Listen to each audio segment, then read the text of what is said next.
स्वागतम। आप सुन रहे हैं कहानी वार्ता अपने मित्र विक्रम के साथ। शुरू करते हैं कहानी ठेकेदार भाग 7। इंस्पेक्टर वानखेड़े आज सुबह ही मुंबई से लौटा था। घर से नहा धोकर सीधा पुलिस हेडक्वार्टर पहुंचा। पत्नी बच्चों के साथ गांव गई थी। उधर कैंटीन से कुछ खा पीकर 9वीं मंजिल पर स्थित अपने केबिन में पहुंचा। दोपहर का 1 बज रहा था। इंस्पेक्टर शाहिद खान अपनी टेबल पर मौजूद था। हेलो, वानखेड़े अपनी कुर्सी पर बैठते हुए बोला। कब आए? 3 घंटे पहले। घर से कपड़े बदले और सीधा यहां।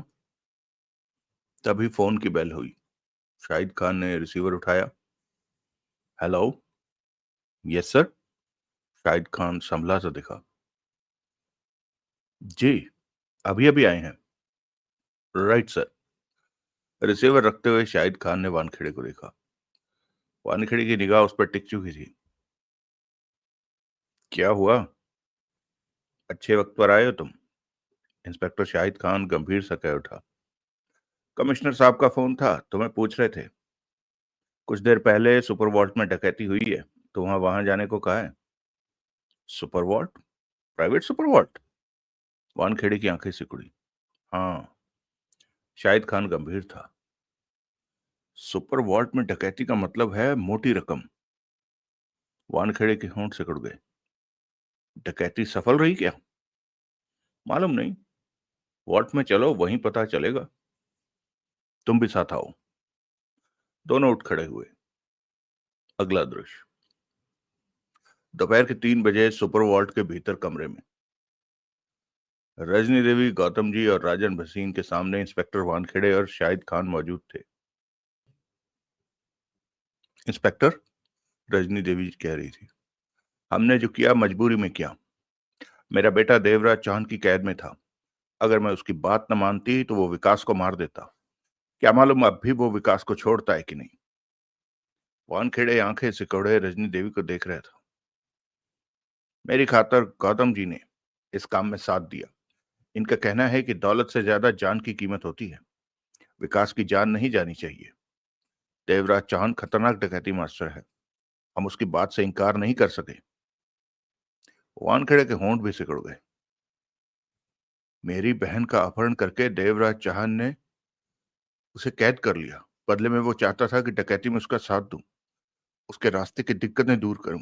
उसने मेरी बहन को जान से मारने की धमकी दी थी। मैं उसकी बात मानने को मजबूर था। मैं नहीं जानता था कि उसने विकास का भी अपहरण कर रखा है।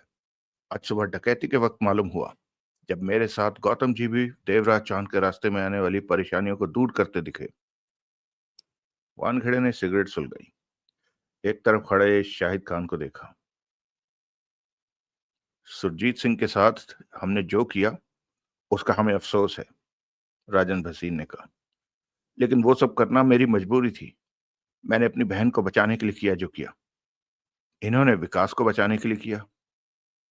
वानखेड़े ने कश लिया और शांत स्वर में बोला, मुझे नहीं मालूम आप जो कह रहे हैं वो सच है या झूठ। सच है तो इस बारे में अदालत ही फैसला करेगी कि आप लोगों का को क्या सजा देनी चाहिए या नहीं देनी चाहिए। पुलिस वालों का काम तो हालातों को समेटकर अदालत में पेश करना होता है। अगर आप लोगों ने अपना बयान नोट नहीं कराया तो पुलिस वालों को नोट करा दीजिए। कहने के साथ ही वानखेड़े उस कमरे से बाहर निकल गया। शाहिद खान उसके साथ था। बीते 1.5 घंटे में वो दोनों डकैती के सारे हालातों से वाकिफ हो चुके थे। वॉल्ट में हर तरफ पुलिस ही पुलिस नजर आ रही थी। वॉल्ट के बाकी दोनों पार्टनर राज दीवान और हसमुख गुलाटी भी आ चुके थे। बाहरी गेट पर प्रेस वालों और टीवी की न्यूज चैनल वालों की भीड़ लगी हुई थी। दोनों हटकर एक तरफ खड़े हुए थे। देवराज चौहान ने डकैती की है, शाहिद खान बोला। उसकी फाइल तुम्हारे पास है, तुम उसे अच्छी तरह जानते हो। तभी तो भारी गड़बड़ हो रही है, वानखेड़े सोच भरे स्वर में बोला। क्या मतलब? शाहिद खान ने उसे देखा। रजनी देवी, गौतम जी और राजन भसीन का कहना है कि देवराज चौहान ने उनके बेटे और बहन का अपहरण करके उन्हें मजबूर किया कि वो डकैती में साथ दें। वानखेड़े ने उसके देखा। जबकि ऐसा संभव नहीं है। देवराज चौहान के रिकॉर्ड के मुताबिक वो अपने साथ के लिए किसी को मजबूर नहीं करता। आज तक उसने इस तरह किसी का अपहरण करके उसके सगे संबंधी को अपने काम के लिए तैयार नहीं किया। कोई बात नहीं, कभी तो इसकी भी शुरुआत होनी ही थी। दोनों की नजरें मिली। देवराज चौहान ऐसा नहीं कर सकता शाहिद। क्या कहना चाहते हो? शाहिद की आंखें वानखेड़े के चेहरे पर जा टिकी। दो में से एक बात हो सकती है। या तो रजनी देवी, गौतम जी और राजन भसीन ने मिलकर वॉल्ट में डकैती करवाई है और बहाना लगाकर सब कुछ देवराज चौहान के सिर पर डालना चाहते हैं। अगर डकैती वास्तव में देवराज चौहान ने की है तो बात यहां अटकती है कि ये देवराज चौहान के काम करने का ढंग नहीं है। वो इस तरह किसी का अपहरण करके किसी को अपना साथ देने के लिए मजबूर नहीं करता। फिंगरप्रिंट एक्सपर्ट ने उंगलियों के निशान उठा लिए हैं। मालूम हो जाएगा कि डकैती देवराज चौहान ने की है या किसी और ने। 2 घंटे में सब कुछ सामने होगा, शाहिद खान बोला। अगला दृश्य। शाम 4:30 बजे पुलिस हेडक्वार्टर में वानखेड़े अपने केबिन की खिड़की में खड़ा 9वीं मंजिल से नीचे सड़क पर आता जाता ट्रैफिक देख रहा था कि कदमों की आहट सुनकर पलटा तो शाहिद खान के साथ फिंगरप्रिंट एक्सपर्ट ने भीतर प्रवेश किया। शाहिद खान के चेहरे के भावों को देखते ही वानखेड़े के होंठों से निकला, तुम कहना चाहते हो कि वॉल्ट में मिले उंगलियों के निशान देवराज चौहान के ही हैं? कहना तो मैं यही चाहता था, ये बात इन्होंने कही है। वॉल्ट के नीचे बेसमेंट से और भी कई जगह उंगलियों के कई तरह के निशान मिले हैं। उनमें से एक निशान देवराज चौहान की उंगलियों के भी हैं, फिंगरप्रिंट एक्सपर्ट ने कहा। शुक्रिया, आप जा सकते हैं, वानखेड़े बोला। वो चला गया। शाहिद, वानखेड़े गंभीर स्वर में बोला, उंगलियों के निशानों को जांचना जरूरी था। वैसे तो पूछताछ में जो हुलिये सामने आए हैं उससे ही मालूम हो गया कि इस डकैती में देवराज चौहान के साथ जगमोहन और सोहनलाल थे। यानी कि मानते हो कि देवराज चौहान ने विकास और प्रिया का अपहरण करके? ये नहीं मानता। देवराज चौहान ने डकैती की मानता हूं। उसने अपहरण करके दूसरों को जबरदस्ती अपने साथ मिलाया, ये नहीं मान सकता। ऐसा करना देवराज चौहान की आदतों और ढंग से मेल नहीं खाता। आदतें बदल भी सकती हैं। मैं इस बहस में नहीं पड़ना चाहता। वानखेड़े ने दोनों हाथ पैंट की जेबों में डालकर सोच भरे स्वर में कहा, तीनों के हुलिये मुखबिरों तक पहुंचा दो कि इन्हें कहीं देखें तो हमें फौरन खबर करें। चांस तो नहीं है कि वो होटलों में मिलें, फिर भी दिल्ली के हर छोटे बड़े होटलों में सादे कपड़ों में पुलिस वालों को भेजो। अगर ये तीनों या तीनों में से कोई एक भी कहीं हो तो फौरन हमें खबर की जाए। ठीक है, शाहिद खान बोला। मालूम है उन्होंने कितनी बड़ी दौलत की डकैती की है? 22 अरब रुपए के जेवरातों की। वानखेड़े ने गहरी सांस ली। सच में देवराज चौहान मास्टर है, खतरनाक है। मैंने उसे पास से कभी नहीं देखा। वानखेड़े ने इंस्पेक्टर शाहिद को देखा। मैंने बहुत बार देखा है उसे पास से। उसके साथ उठा बैठा हूं, उसके साथ भी रहा हूं, जरूरत पड़ने पर हालातों के मुताबिक। एक बार उसे गिरफ्तार करके लॉकअप में भी डाला था, परंतु जगमोहन उसे निकाल ले गया। वानखेड़े शांत स्वर में बोल रहा था, देवराज चौहान वैसा ही है जैसा मैं हूं या तुम हो या बाकी लोग हैं। वो सामान्य इंसान है। मैं जानता हूं, गहरी सांस ली शाहिद खान ने। वो हम जैसा ही है, फिर भी हमसे अलग है। कुछ बात है उसमें। वानखेड़े ने उसे देखा। होंठों पर हल्की सी मुस्कान आ ठहरी। जो कहा है वो करो, शायद तीनों में से कोई हाथ आ जाए। होटलों को चेक करवाओ, मुखबिरों को सावधान कर दो। ये काम सादे कपड़ों में होना चाहिए, पुलिस वर्दी में नहीं। खामोशी से चुपचाप सब करो। शाहिद खान पलटकर फोन की तरफ बढ़ गया। अगला दृश्य। देवराज चौहान ने सिगरेट सुलगाकर जगमोहन और सोहनलाल को देखा। 3 बज गए थे। कुछ देर पहले ही वो होटल में पहुंचे थे। जगमोहन गुस्से में और झुंझुलाया हुआ था। इतनी बड़ी दौलत को पास देखकर उनका पेट खराब हो गया होगा। जगमोहन गुस्से से दबे स्वर में बोला। साला नंबर ही हरामी हरामी निकला। पास रहा और सब कुछ मालूम करके हम पर ही हाथ फेर गया। छोड़ूंगा नहीं उसे। देर सवेर में हाथ तो आएगा ही। उसकी एक टांग तो ऐसी तोड़ूंगा कि साल भर लेटा रहेगा। सोहनलाल ने भी गोली वाली सिगरेट सुलगा ली। कुर्सी से उठा और खिड़की पर खड़ा होकर बाहर देखने लगा। पहाड़गंज की भीड़ भरी गली में लोग स्कूटर और कभी कभार कार पर भी निकल जाते थे। शोर था वहां। तभी देवराज चौहान का सर दोनों के कानों में पड़ा। इनमें सबसे पहली बात सोचने वाली यह है कि विकास मल्होत्रा को कैसे पता चला कि हम वॉल्ट में डकैती कर रहे हैं। तुम बाहर कार में मौजूद हमारे बाहर आने का इंतजार कर रहे हो। वो हम पर नजर रख रहा होगा। जगमोहन के होंठों से निकला। यही बात मैं कहना चाहता हूं, देवराज चौहान ने कहा। विकास मल्होत्रा और प्रिया दोनों कहीं मिले और उन्होंने ये तय किया कि मौका मिलते ही डकैती की दौलत पर हाथ मार लेंगे। वो हम पर नजर रखने लगे। इस तरह आज वो वॉल्ट के बाहर जगमोहन से विकास मल्होत्रा मिला। तब वो जानता था कि वॉल्ट में डकैती हो रही है। सोहनलाल पलटा और देवराज चौहान को देखने लगा। क्या कहना चाहते हो? वो बोला। इस तरह नजर रखने के लिए 24 घंटे हम पर नजर रख रहा होगा। सवाल ये पैदा होता है कि वो कहां से हम पर हमारी हरकतों पर नजर रख रहा होगा, कि कब हम जाते हैं कब आते हैं। देवराज चौहान अपने शब्दों पर जोर देकर कह उठा। इस गली में कहीं छिपकर वो नजर रख सके, ये संभव नहीं। क्योंकि ज्यादा देर गली में मौजूद रहने टहलने से कोई भी उन्हें टोक सकता है कि वो वहां क्या कर रहे हैं। गली में दुकानें बहुत हैं, सोहनलाल बोला। किसी दुकान वाले को नोट देकर दुकान के भीतर छुपकर। दुकान भी तो रात 9, 10, 11 बजे बंद हो जाती है, देवराज चौहान कह उठा। फिर सुबह कोई दुकान 6 बजे खुलती है तो कोई 9 बजे, 10 बजे। ऐसे में ये संभव नहीं कि वो किसी दुकान में छिपकर हम पर नजर रख रहा हो और हमारे पीछे पीछे वॉल्ट तक पहुंचा हो। वो नजर रख रहे थे तभी ठीक तभी ठीक वक्त पर विकास मल्होत्रा सुपर वॉल्ट के बाहर जगमोहन से मिला। उनके बीच चुप्पी आ ठहरी। तभी जगमोहन बोला। यहां पर हम वक्त बर्बाद कर रहे हैं। हमें चाहिए कि उन्हें तलाश करें। 22 अरब की दौलत उनके पास है। उन्हें 3 जगह देखा जा सकता है या वहां से उनकी कोई खबर मिल सकती है, देवराज चौहान ने कहा। कौन सी जगह?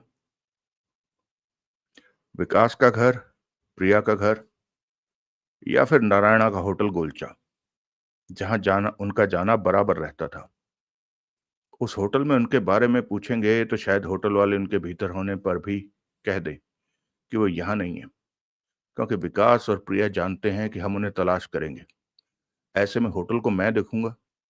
तुम दोनों विकास और प्रिया के घरों पर नजर रखो, देवराज चौहान ने दोनों को कहा। हमें अभी निकल चलना चाहिए, सोहनलाल बोला। यह भी हो सकता है कि वो लोग उसी वक्त दौलत के साथ दिल्ली से निकल गए हों, देवराज चौहान बोला। जगमोहन और सोहनलाल की नजरें मिली।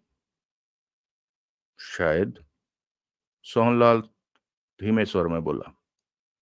यह भी हो सकता है। देवराज चौहान के होंठों पर छोटी सी मुस्कान उभर आई। अगर ऐसा हुआ हो तो समझो 22 अरब की दौलत हमने खो दी। क्योंकि दिल्ली से बाहर वो कहाँ गए, उन्हें ढूंढ पाना, उन तक पहुंच पाना मुश्किल है। इसमें बहुत वक्त लगेगा। तब तक वो सारी दौलत को, जेवरातों को खराब कर चुके होंगे।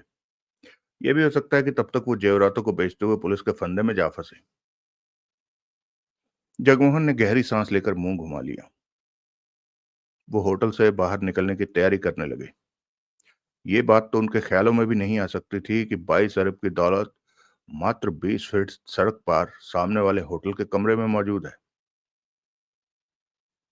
अगला दृश्य। रात के 10 बज रहे थे। विकास मल्होत्रा और प्रिया स्मैक की तगड़ी डोज लेकर एक ही चादर में जा घुसे थे। खाना वो 8 बजे खा चुके थे। कमरे में नाइट बल्ब मध्यम सी रोशनी फैला रहा था। निशा कुर्सी पर बैठी चुप चुप सी सोचों में थी। वो खुद को सोचों के बवंडर में फंसी महसूस कर रही थी। अपने दोनों बच्चों का ख्याल उसे आ रहा था। अपने पति योगेश यादव का ख्याल आ रहा था, जिसके साथ 12 साल पहले उसने शादी की थी। हाथ खराब हो जाने की वजह से लगभग वो नकारा हो गया था। फिर भी वो फैक्ट्री में काम करके कमाती रही। घर के लिए बेशक 1500 महीने का ही सही लाती तो रही। क्यों? क्योंकि उसे योगेश से प्यार था। बच्चों को पालना था। घर से उसे प्यार था। जब योगेश का हाथ ठीक था, तब वो पैसे लाता था। कभी कमी नहीं होने दी थी उसे और बच्चों को। वो भी तो सबको चाहती है। बच्चे उसके अपने हैं, पेट से निकाले हैं। क्या छोड़ सकती है उन्हें? योगेश को पीछे धकेल कर किसी दूसरे को पति बनाकर फिर से बच्चों को जन्म दे सकेगी? क्या बीता वक्त पहले की परछाइयां उसे चैन से रहने देंगे? एकाएक निशा को बच्चों की याद सताने लगी। वो बेचैन हो उठी। उनके बिना वो कैसी हालत में होंगे? अभी उसकी बहन के घर पर होंगे या योगेश उन्हें ले आया होगा? निशा की निगाह एक तरफ दोनों सूटकेसों पर जा टिकी, जिसमें 22 अरब के जेवरात ठुसे हुए थे। न जाने क्यों वो दौलत उसे जहर से भी बुरी लगने लगी, जिसने उसे अपने परिवार से जुदा कर दिया था। वो दूसरी शादी नहीं करेगी। अपने पति और बच्चों को नहीं छोड़ेगी। वही उसके अपने हैं। दौलत उसके पास है या नहीं, लेकिन अपने परिवार से दूर नहीं होगी। उसकी सब यादें तो परिवार से जुड़ी हैं। अब योगेश भी उसे याद आने लगा। एकाएक वो बहुत परेशान हो उठी। निशा ने खुद को संभाला। एक बार फिर नए सिरे से सोचा, अगर दौलत के साथ साथ योगेश और उसके बच्चे भी हों तो कितना अच्छा रहेगा। खाने पीने की उसे जरा भी चिंता नहीं रहेगी। निश्चिंत होकर सारी जिंदगी बीत जाएगी। नहीं लेना उसे बंगला कार। योगेश उसके साथ है तो फिर परवाह किस बात की? वो सब कुछ संभाल लेगा। इन अजनबियों पर भरोसा करने से तो अच्छा है कि योगेश के साथ रहे। वो समझदार है। सब संभाल लेगा। सब कुछ ठीक कर लेगा। पौन घंटे की कशमकश के बाद उसने तय किया कि उसे नई दुनिया नहीं बसानी। जो पुरानी दुनिया उसकी बसी हुई है वही हकीकत है। उसका सब कुछ है। उनके बिना दौलत बेकार है। दुख और खुशी उनके साथ ही हैं। उसे योगेश से बात करनी होगी। लेकिन कैसे? इन्हें छोड़कर जा नहीं सकती। कहीं ये दोनों सूटकेस लेकर भाग ना जाएं। घर पर फोन भी नहीं कि योगेश को बता सके। क्या करे? अपनी ही सोचों के जाल में फंसती जा रही थी वो। उसी तरह बैठे बैठे जाने कितना वक्त बीत गया। एकाएक सीधी होकर बैठ गई। फोन था। उसके घर के पीछे वाली गली में प्यारेलाल के यहाँ फोन था। आवारा सा था प्यारेलाल। काम जाने क्या करता था, लेकिन पैसे हमेशा उसके पास नजर आते थे। उसके यहाँ उसकी बहन के फोन तो आते थे।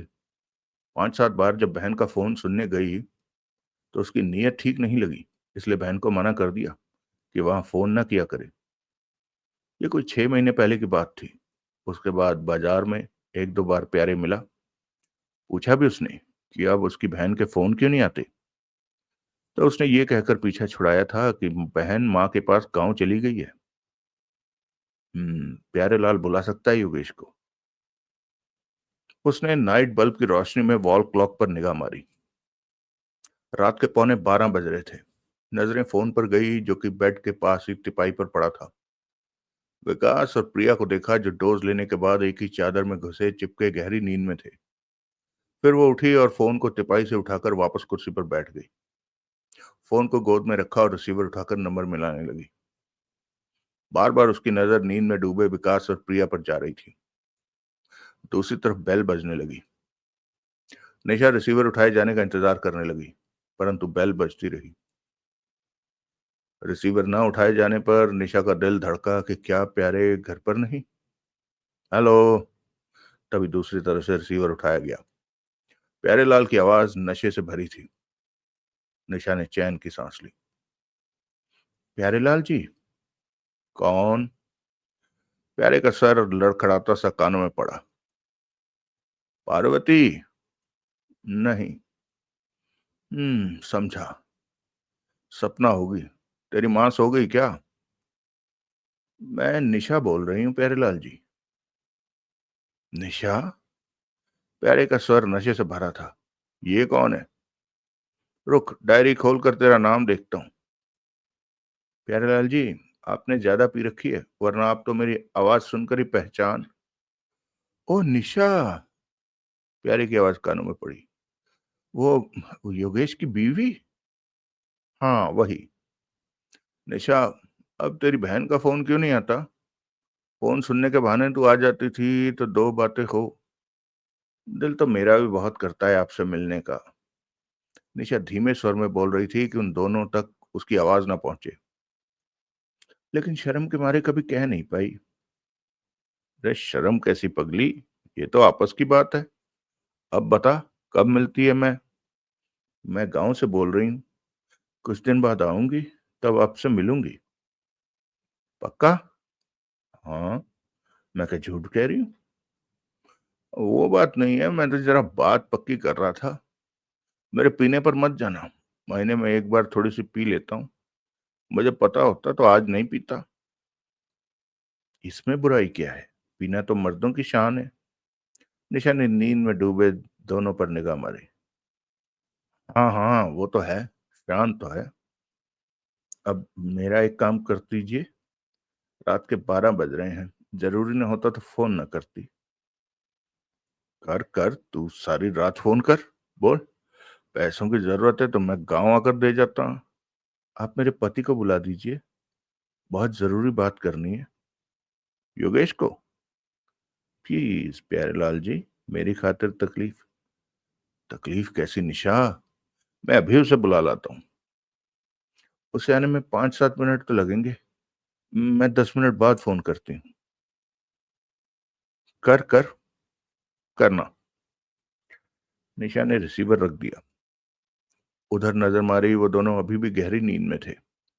माथे पर पसीने का जरा सा एहसास हुआ तो वहां उल्टी हथेली फेर दी। उसे लगा वो घबरा रही है। अपने पर काबू पाने लगी वो। फोन गोद में ही रखा था और आंखें बंद करके अंतिम फैसले पर पहुंचने लगी कि अब उसे क्या करना है। कुछ देर बाद आंखें खोली और रखे एक टक दीवार के साथ सटाकर रखे 22 अरब की दौलत से भरे सूटकेसों को देखने लगी। 15 मिनट बाद उसने पुनः फोन किया। हेलो? प्यारेलाल की आवाज सुनाई दी। मैं तो कब का बुला लाया था योगेश को। लो बात करो। दूसरे ही पल योगेश की बेचैन सी आवाज कानों में पड़ी। निशा, तुम? मेरी बात सुनो योगेश। निशा जल्दी से दबे स्वर में कह उठी। हम क्या बात कर रहे हैं, इस कमीने को मालूम ना हो सके? तुम्हें मालूम है कि वॉल्ट में डकैती पड़ गई है? हाँ हाँ हाँ, सुना था कि। मेरे से सुनो, डकैती पड़ गई है। निशा फुसफुसाहट भरे स्वर में कह रही थी। 22 अरब के बेशकीमती जेवरात हैं जो कि इस वक्त मेरे सामने पड़े हैं। और क्या कह रही? बेवकूफ मेरी, सुन। मुंह से ऐसी कोई बात मत निकाल कि पास खड़े कुत्ते को कुछ पता चले। तेरे से मिलना इस वक्त बहुत जरूरी है। बच्चे कहाँ हैं? निशा ने विकास और प्रिया पर नजर मारी। वो नींद में थे। मेरे पास। सुबह ले आया था तेरी बहन के यहाँ से, वो पूछ रही। ठीक है, बच्चों के साथ दिन के 11 बजे मुझे पहाड़गंज में मिलो। मैं जगह बना बताती हूँ। सुन रहे हो? हाँ। निशा ने बताया कि कहाँ मिलना है। समझ गए? निशा ने पूछा। हाँ। गंभीर स्वर निशा के कानों में पड़ा। बच्चों को लेकर आना, घर में जो कीमती सामान हो, सिर्फ कीमती सामान जो बैग में आ सके, वो बेशक ले आना। ना भी लाओ तो कोई परवाह नहीं। मेरी बताई जगह पर बच्चों के साथ 11 बजे पहुंच जाना। वहां मेरा इंतजार करना, हिलना मत। मुझे देर भी हो सकती है आने में। ठीक है।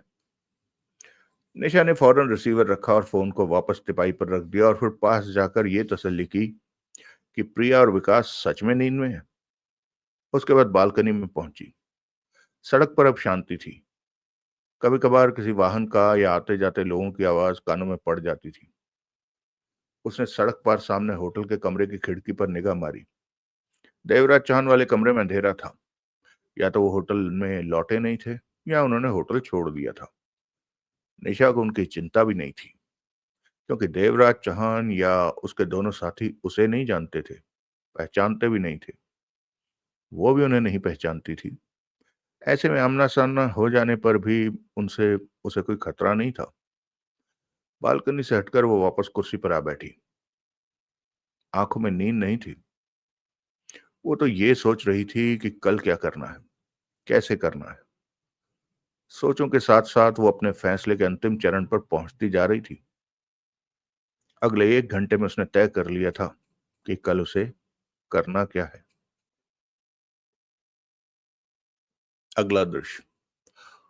देवराज चाहन, जगमोहन और सोहनलाल आधी रात के बाद अलग-अलग होटल में पहुंचे थे। देवराज चाहन रात 1 बजे होटल में पहुंचा था। जगमोहन और सोहनलाल 2 और ढाई बजे आए थे। तीनों के पास कोई काम की खबर नहीं थी। विकास और प्रिया अपने घरों में या नारायणा के होटल गोलचा में कहीं भी नहीं थे। कहीं से भी ये खबर नहीं मिली उनकी। अलबत्ता उड़ती उड़ती उन्हें ये खबर मिल गई थी कि पुलिस ने वॉल्ट डकैती के बारे में भागदौड़ शुरू कर दी थी। सुबह 8 साढ़े 8 बजे वो उठे। सर्विस रूम में इंटरकॉम पर चाय के लिए बोला। जब तक हाथ मुंह धोकर हटे तो वेटर चाय के साथ रोज की तरह आज का अखबार भी दे गया।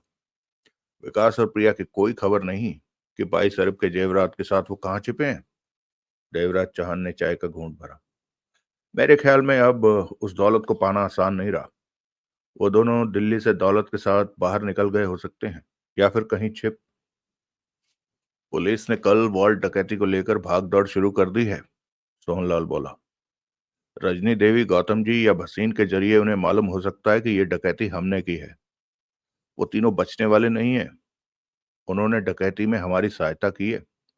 इस बात को तो पुलिस ने कल ही लगे हाथों भांप लिया होगा। तुम्हारा ख्याल ठीक है, देवराज चौहान कहते कहते ठिठका। नजरें जगमोहन पर जा टिकी। जगमोहन अखबार खोले पढ़ रहा था और चेहरे पर भूचाल जैसे भाव उभरे हुए थे। देवराज चौहान ने भी अखबार पढ़ा और सोहनलाल ने भी। उनका ख्याल ठीक निकला कि उन लोगों ने पुलिस को बता दिया था कि डकैती करने वाले देवराज चौहान और जगमोहन थे। अखबार में वानखेड़े का जिक्र था कि वो इस वॉल्ट के डकैती के मामले को देख रहा है। जाहिर था कि वह सोहनलाल को भी हुलिये के दम पर पहचान गया होगा। अखबार के मुताबिक पुलिस देवराज चौहान को तलाश कर रही है। 22 अरब की दौलत भी देवराज चौहान के पास है। अखबार में स्पष्ट तौर पर देवराज चौहान, जगमोहन और सोहनलाल का हुलिया दिया गया था कि इस हुलिये के व्यक्ति कहीं भी दिखें तो कंट्रोल रूम या पास के पुलिस स्टेशन में फौरन खबर की जाए। अखबार में इस बात का भी जिक्र था कि जीवन बीमा निगम की इमारत की पार्किंग से उस कार को बरामद कर लिया गया है जो डकैती में इस्तेमाल की गई थी। कार में सुपर वॉल्ट का खाली बोरा भी मिला है जिसमें देवराज चौहान 22 अरब के जेवरात डालकर ले गया था। बोरा खाली होने का मतलब है कि देवराज चौहान ने अरबों के जेवरातों को किसी और चीज में, सूटकेस या बैग में रख लिया होगा।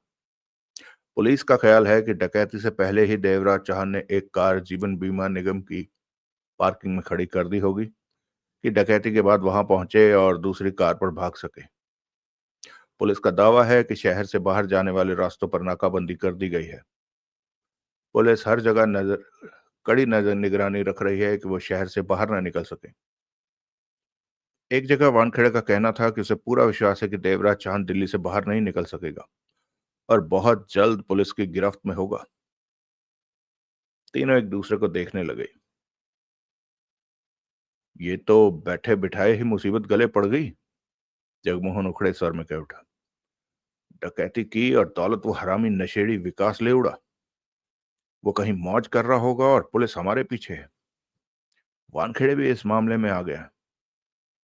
वो हम तक पहुंचने की पूरी कोशिश करेगा। चैन से नहीं बैठेगा वो। और हम होटल में ठहरे हैं, देवराज चौहान बोला। सोहनलाल और जगमोहन की नजरें देवराज चौहान पर गई। वानखेड़े हमारी तलाश में होटलों को अवश्य चेक करवा रहा होगा, देवराज चौहान बोला। हमारा हुलिया अखबारों में छप चुका है। कल की अखबार में वानखेड़े मेरी तस्वीर भी छपवा देगा, या फिर किसी अखबार के पास मेरी पुरानी तस्वीर होगी तो कल के अखबार में वो भी छप जाएगी। ऐसे में हमारे लिए कहीं भी छिपकर रहना या भागदौड़ करना खतरे से भरा काम हो जाएगा। पुलिस या लोग कहीं भी हमें पहचान सकते हैं। जगमोहन ने होंठ भींचकर पहलू बदला। सोहनलाल ने गोली वाली सिगरेट सुलगा ली। मेरे ख्याल में हमें होटल के साथ साथ दिल्ली भी छोड़ देनी चाहिए। ये कैसे हो सकता है? जगमोहन के होंठों से निकला। क्यों नहीं हो सकता? देवराज चाहने से देखा। मेरा मतलब है हमें 22 अरब की दौलत ढूंढने की कोशिश करनी चाहिए। अगर विकास दिल्ली से नहीं भागा तो देर सवेर हम उसे पकड़ लेंगे। उससे अरबों के जेवरात। पागलों वाली बात मत करो। पूरी पुलिस दिल्ली में कदम कदम पर हमें तलाश कर रही है। ऐसे में हम खुद को बचाएंगे या विकास की तलाश करेंगे? देवराज चांद ने सिर हिलाकर कहा। एक बार जो दौलत हाथ से निकल गई, उसे वापस पाना आसान नहीं होता। मुझे तो सबसे बड़ी बात यह लग रही है कि विकास अपनी बेवकूफी के कारण जल्द ही जेवरातों के साथ पुलिस के हत्थे चढ़ जाएगा। मैं भी यही सोच रहा हूं। सोहनलाल के होठों से निकला। वो सारे बेशकीमती जेवरात हैं। वो नशेड़ी स्मैक वो नशेड़ी स्मैक खरीदने के लिए कहीं ना कहीं उन जेवरातों में से कोई जेवरात कहीं ना कहीं बेचने की कोशिश करेगा और पकड़ा जा सकता है। पहली बार ना पकड़ा गया तो दूसरी या तीसरी बार पकड़ा जा सकता है। तुम्हारा मतलब कि हम जेवरातों को पाने के लिए विकास को ढूंढने की कोशिश नहीं करेंगे? पुलिस हमें तलाश कर रही है। इन हालातों में हम विकास को तलाश नहीं कर सकते। देवराज चांद उठते हुए कह उठा। वानखेड़े जल्द से जल्द हमें ढूंढ निकालने की कोशिश करेगा। हमें फौरन दिल्ली छोड़नी होगी। ओह। जगमोहन गहरी सांस लेकर रह गया। सारी मेहनत बेकार गई। वक्त बर्बाद ना करके यहां से निकलने की कोशिश करो। होटल में रहना भी हमारे लिए खतरे से भरा है। पुलिस अवश्य होटलों को चेक कर रही होगी हमारी तलाश में। देवराज चांद उठ खड़ा हुआ। जाना कहाँ है? सोहनलाल गंभीर था। पास ही स्टेशन है। वहां जो भी ट्रेन तैयार मिलेगी उसी में जा बैठेंगे। सबसे पहले हमें दिल्ली छोड़नी है। उसके बाद वापस मुंबई पहुंचेंगे। देवराज चांद ने कहा। मुंबई? वहां तो रवि बाबा हमारा इंतजार कर रहा होगा। अखबारों में तो उसने यही पढ़ा होगा कि हमने सफल डकैती कर ली। वो तो 2 अरब लेने के लिए मुंह धोकर तैयार बैठा होगा। जगमोहन बोला। डकैती की दौलत हमारे हाथ से निकल गई तो उसे हम कुछ नहीं दे सकते। इस वक्त मुद्दा ये नहीं है। यहां से निकलो। पुलिस पहचान ना ले। इसके लिए कोशिश करना कि अपने चेहरे को बदल लो। स्टेशन पर भी पुलिस वाले हमारी तलाश में नजर रख रहे होंगे। 2 घंटे बाद हम नई दिल्ली रेलवे स्टेशन के 1 नंबर प्लेटफॉर्म पर पूछताछ काउंटर पर मिलेंगे। जगमोहन और सोहनलाल सिर हिलाकर रह गए। वानखेड़े से भी बात करना जरूरी है। देवराज चांद की निगाह अखबार में गई। क्यों? अखबार में दिया गया है कि विकास और प्रिया का अपहरण मैंने किया और फिर रजनी देवी और भसीन को डकैती के लिए तैयार किया, जबकि मैंने किसी का अपहरण नहीं किया। विकास मल्होत्रा अपनी मर्जी से हमारे साथ और प्रिया को रमेश कुमार ने अपनी मर्जी से उठाया था, कैद कर लिया था। मुझे तो इस बात का भी बहुत बाद में पता चला। देवराज चौहान का स्वर गंभीर था। मैं जो करता हूं उस पर पुलिस बेशक सोचे। जो मैंने नहीं किया उसके बारे में एक बार कह देना मेरा फर्ज बनता है। उल्लू का पट्टा। जगमोहन दांत भींच कर बोला। क्या? सोहनलाल ने अजीब सी निगाहों से जगमोहन को देखा। तू तो ऐसे मुझे देख रहा है जैसे तेरे को कह रहा हूं। जगमोहन ने उसे घूरा। तू किसे कह रहा है? सोहनलाल ने मुंह बनाया। उस साले स्मैकिए को। 22 अरब की दौलत को वो कहाँ हजम कर पाएगा? 6 महीने की स्मैक के बदले उसने सारे जेवरात उड़ा देने हैं। अरबों की दौलत को बेकार कर देगा वो। तू चिंता क्यों करता? मुझे चिंता करनी पड़ रही है। आखिर वॉल्ट से तो उस दौलत को हमने निकाला था। बेशक सब कुछ हमारे हाथ से निकल गया, लेकिन वो नशेड़ी उस दौलत को खराब कर देगा। दुख तो होता ही है। किस बात का? दौलत हाथ से जाने का या विकास द्वारा दौलत को खराब करने का? सोहनलाल ने गहरी सांस ली। दोनों बातों का दुख है, समझे? जगमोहन उखड़ा। मैं उन सारे जवाहरातों को सजा संवार कर रखता, उन्हें पूरी इज्जत देता जिस इज्जत के लायक थे वो। स्मैक के धुएं में अब वो जेवरात परेशान हो रहे। सोहनलाल उठा और बाथरूम की तरफ बढ़ गया। अगला दृश्य। सबसे अंत में देवराज चौहान होटल से निकला। जगमोहन और सोहनलाल बारी बारी पहले ही बाहर निकल चुके थे। इस वक्त सुबह के 9:30 बज रहे थे। गली में खिली खिली चहल पहल थी। हर कोई अपने अपने में व्यस्त नजर आ रहा था। गली में ही कुछ आगे जाकर देवराज चांद ठिठका। सामने फोन बूथ था। बूथ के भीतर जाकर देवराज चांद ने वानखेड़े का नंबर मिलाया। घर पर बेल जाती रही। फिर पुलिस हेडक्वार्टर में उसका नंबर मिलाया।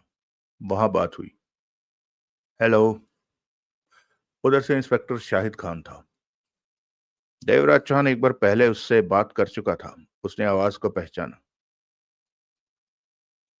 पहले एक बार फोन किया था तो तुमने ही रिसीवर उठाया था और वानखेड़े से मेरी बात कराई थी। देवराज चौहान के सर को इंस्पेक्टर शाहिद खान ने पलों में पहचाना। देवराज चौहान? शाहिद खान की आवाज कानों में पड़ी। याददाश्त अच्छी है तुम्हारी, देवराज चौहान बोला। वानखेड़े है? हाँ, पास ही। तभी रिसीवर पर कुछ आवाजें उभरी, फिर वानखेड़े का स्वर सुनाई दिया। मुझे आशा नहीं थी कि तुम फोन करोगे। वानखेड़े की आवाज में गंभीरता थी। आशा करनी भी नहीं चाहिए, देवराज चौहान ने बूथ के बाहर नजर मारते हुए कहा, क्योंकि तुम्हारे और मेरे बीच में ऐसी कोई बात नहीं कि जिसके लिए तुम्हें फोन करूं। सुपर वॉल्ट में तुमने डकैती की? हाँ। जिस बॉक्स को तुमने खाली किया उसमें 22 अरब की कीमत के जेवरात थे। मालूम है। देवराज चौहान का स्वर शांत था। बच नहीं सकोगे देवराज चौहान। कानून से खेलना बहुत महंगा पड़ेगा तुम्हें। जब भी कानून के हाथ लग गए तब अपने एक एक कदम का हिसाब देना पड़ेगा। कम से कम अभी तो वो दिन नहीं आया। वो दिन कभी भी आ सकता है। वानखेड़े का कठोर स्वर कानों में पड़ा। तभी गली में पुलिस के सायरन की आवाजें गूंजने लगी। देवराज चौहान के देखते ही देखते दो पुलिसकारों ने भीतर प्रवेश किया और उसके सामने से होती हुई उसी होटल के सामने जा रुकी जिसमें वो जगमोहन और सोहनलाल ठहरा हुआ था। देवराज चौहान के होंठ सिकुड़ गए। देवराज चौहान, वानखेड़े की आवाज कानों में पड़ी। रुको। देवराज चौहान की नजरें हर तरफ दौड़ रही थी। अभी बात करता हूँ। देवराज चौहान के देखते ही देखते पुलिस कारों से हथियारबंद पुलिस वाले निकले और फुर्ती से भीतर प्रवेश कर गए। दो प्रवेश द्वार पर पोजीशन लेकर खड़े हो गए। इतने में ही गली में भागा दौड़ी मच गई। हर कोई उधर से दूर हो रहा था और जानने को उत्सुक था कि मामला क्या है। क्या हो रहा है? वानखेड़े की आवाज कानों में पड़ी। पुलिस सायरन की आवाज सुन रहे हो? देवराज चौहान के होंठ हिले। हाँ। ये पुलिस वाले मुझे, जगमोहन को और सोहनलाल को पकड़ने आए हैं। वो अपना घेरा डाल रहे हैं। अखबार में छपे हुलिये से किसी ने पुलिस को खबर कर दी होगी कि हम यहाँ हैं। देवराज चांद शांत स्वर में था। मतलब कि तुम गिर गए? नहीं। जगमोहन सोहनलाल होटल से जा चुके हैं और मैं होटल से बाहर हूँ। कुछ दूरी पर हूँ। जाने के लिए निकल चुका हूँ। पुलिस कुछ पहले आती तो शायद कुछ फायदा हो जाता। किस होटल की बात कर? पहाड़गंज के होटल में हम ठहरे थे। कौन सा होटल है ये बात तुम इन पुलिस वालों से मालूम कर लोगे। अभी भी पुलिस सायरन की आवाजें वहां गूंज रही थी। वानखेड़े की तरफ से कुछ पलों के लिए आवाज नहीं आई। फोन क्यों किया? वानखेड़े की आवाज कुछ ठहर कर कानों में पड़ी। ये बताने के लिए कि मैंने किसी का अपहरण नहीं किया। किसी पर दबाव डालकर मैंने डकैती में साथ हासिल नहीं किया। अखबार में ये बात पढ़ी तो फोन करके बता देना तुम्हें जरूरी समझा। तो वो लोग झूठ बोल रहे? नहीं, वो भी सच कह रहे हैं। उनकी बात पर पूरी तरह यकीन करना। रजनी देवी का बेटा विकास अपनी मर्जी से मेरे पास था। ये उसी की योजना थी कि वो मेरे पास रहे और मैं उसकी मां से बात करूं। ओह। राजन भसीन की बहन प्रिया का अपहरण भी मेरे कहने पर नहीं हुआ। मेरी जानकारी में नहीं हुआ। प्रिया मिले तो इस बारे में उससे बात कर सकते हो। किसने किया था उसका अपहरण? इस बारे में जो प्रिया बताएगी उस पर विश्वास कर लेना, देवराज चौहान ने कहा। कहाँ हैं वो दोनों? 3-4 दिन से आजाद हैं। कहाँ हैं ये मैं नहीं जानता, लेकिन इकट्ठे हैं, देवराज चौहान बोला। डकैती के 22 अरब की कीमत के जेवरात भी मेरे पास नहीं है। वार्ड के बाहर सड़क पर पहुंचते ही कोई उन्हें हमसे ले गया। कौन? उसका नाम बताना मेरे उसूलों के खिलाफ है। खुद ढूंढो, तलाश कर सको उसे तो जुदा बात है। कहने के साथ ही देवराज चौहान ने रिसीवर रखा और बूथ से बाहर आकर पीसीओ वाले को पैसे दिए और सिगरेट सुलगाते हुए लापरवाही से आगे बढ़ गया। पीछे पुलिस होटल को घेरे उन्हें तलाश कर रही थी। अगला दृश्य। वानखेड़े ने रिसीवर रखा। शाहिद इंस्पेक्टर शाहिद खान उसे ही देख रहा था। क्या कह रहा था देवराज चौहान? शाहिद खान ने गंभीरता से पूछा। वानखेड़े ने बताया। ये जरूरी तो नहीं कि वो सच बोले, शाहिद खान बोला। हो सकता है तुम्हें झूठ कह रहा हो कि उसने विकास और प्रिया का अपहरण नहीं किया, या फिर डकैती की दौलत कोई और ले गया। वो झूठ क्यों बोलेगा? बरबसी वानखेड़े मुस्कुरा पड़ा। क्या मतलब? मैं ये कहना चाहता हूं कि देवराज चांद जैसे इंसान को सफाई देने की जरूरत ही क्या है? वो डरता तो नहीं किसी से। अपने द्वारा किए काम से वो कभी भी इंकार नहीं करता, लेकिन ये भी नहीं चाहता कि दूसरों के द्वारा किए गए गलत कामों पर उसके नाम का ठप्पा लगे। शाहिद खान सोच भरी निगाहों से वानखेड़े को देखता रहा। देवराज चौहान कहता है कि विकास और प्रिया 3-4 दिन से आजाद हैं। अगर ऐसा है तो वो अपने अपने घर क्यों नहीं पहुंचे? उन दोनों में से कोई भी अपने घर नहीं पहुंचा। इस बात का जवाब तो वो विकास और प्रिया ही देंगे।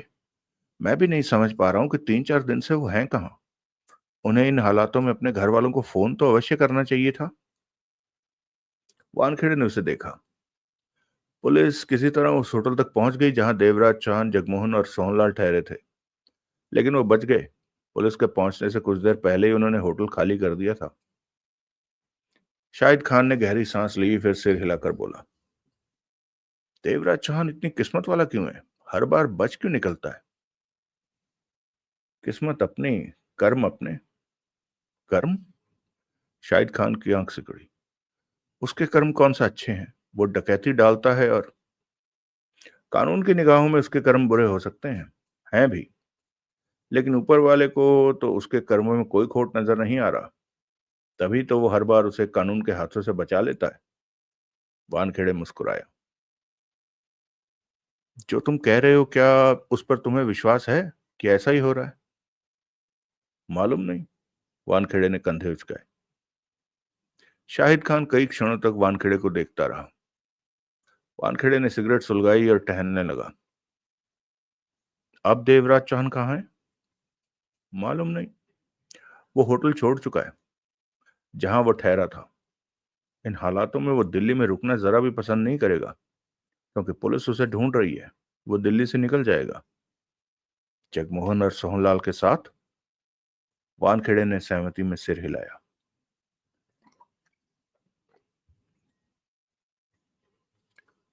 पहाड़गंज के पास ही नई दिल्ली रेलवे स्टेशन है। दिल्ली से निकलने के लिए वो ट्रेन ले सकता है।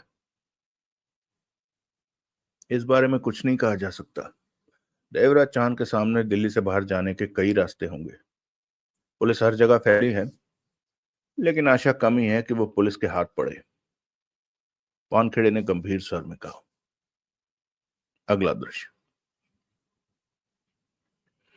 मैं तो डरी गई थी पुलिस सायरन की आवाज सुनकर, और सामने ही पुलिस कारों को रुकते पाकर। प्रिया का दिल अभी भी धड़क रहा था। मैंने सोचा पुलिस हमें पकड़ने आ गई। उन्हें मालूम हो गया कि हम अरबों के जेवरात के साथ यहाँ छिपे हैं। विकास और निशा के चेहरे भी अब सामान्य होने लगे थे। वो हमें नहीं, देवराज चौहान और उसके दोनों साथियों को पकड़ने आई है। निशा ने गहरी सांस ली। हाँ, हमें डरने की जरूरत नहीं है। विकास मल्होत्रा अपने चेहरे पर हाथ फेरता कह उठा। वो लोग पकड़े गए क्या? प्रिया ने सूखे होंठों पर जीभ फेरी। मालूम नहीं।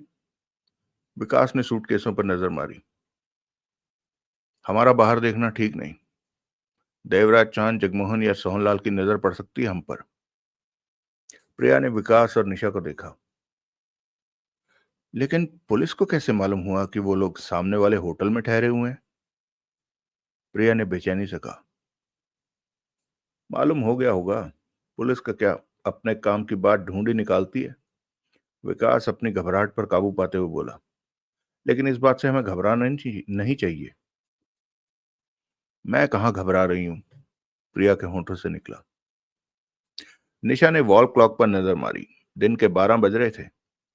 योगेश दोनों बच्चों को लेकर गली में कब का आ गया होगा। हमने गलती की यहां ठहर कर, विकास मल्होत्रा बोला। यहां हमें खतरा है, पुलिस हमारे लिए भी यहां आ सकती है। हमें यहां आने की अपेक्षा दिल्ली से निकल जाना चाहिए था। तब हमारे पास ना तो गाड़ी थी और ना ही कोई दूसरी जगह। मजबूरी में हमें यहां आना पड़ा। हम आज ही ये होटल छोड़ देंगे, प्राइवेट गाड़ी किराए पर ले लेंगे।